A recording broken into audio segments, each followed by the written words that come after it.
Faut-il prendre plus de risques pour gagner plus avec votre PER? Beaucoup de salariés appréhendent une baisse significative de leurs revenus une fois à la retraite. C'est pourquoi ils souscrivent à des produits d'épargne comme le PER pour se constituer des ressources plus tard. Dans ce cas, est-il recommandé de prendre davantage de risques pour percevoir plus d'intérêts?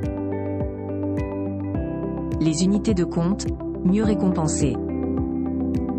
Avant de placer leur capital sur les supports financiers, la plupart des investisseurs se demandent s'il est plus intéressant de prendre davantage de risques.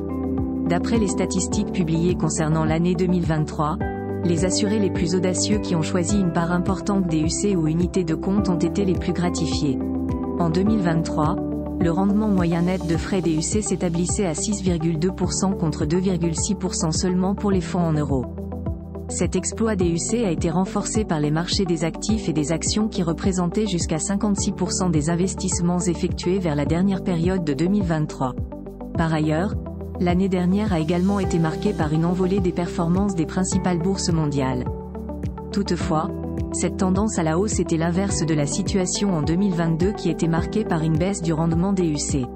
Pourtant, même si les fonds en euros affichaient un gain à 1,91%, les épargnants n'ont pas perdu d'argent. Cela dit, les performances des différents supports du PER peuvent varier d'une année à une autre. Mais alors, quel est le meilleur choix à faire pour bénéficier d'un rendement optimal dans le futur?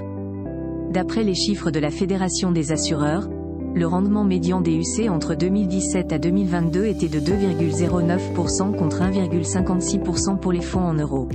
À partir de 2010, c'est-à-dire la durée de détention moyenne, les UC rapportent jusqu'à 3,1% chaque année. Comprendre les risques de l'investissement en PER. Le PER présente quelques risques qu'il faut connaître au préalable avant de se lancer. Tout d'abord, il y a les frais d'ouverture et de gestion de compte qui peuvent être plus conséquents. Par conséquent, ces charges pourraient diminuer considérablement les intérêts perçus sur le long terme. D'où l'importance de faire une comparaison des différents coûts imposés. Par ailleurs, les fonds placés sur un PER sont bloqués jusqu'à la retraite. Ainsi, les épargnants qui ont besoin de liquidités avant cette période doivent trouver d'autres solutions. En effet, le retrait ne peut être effectué que dans deux cas, c'est-à-dire suite à un accident de la vie ou pour l'achat d'une résidence principale. Cela dit, il faut prendre le temps de faire le point sur ses besoins financiers. Comme pour tout investissement financier, le PER présente aussi des risques à considérer.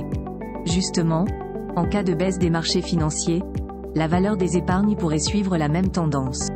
C'est pourquoi les experts recommandent de procéder à la diversification des placements. Notamment, en optant pour un PER qui s'accompagne de plusieurs types d'investissements, à savoir les obligations, les actions, etc.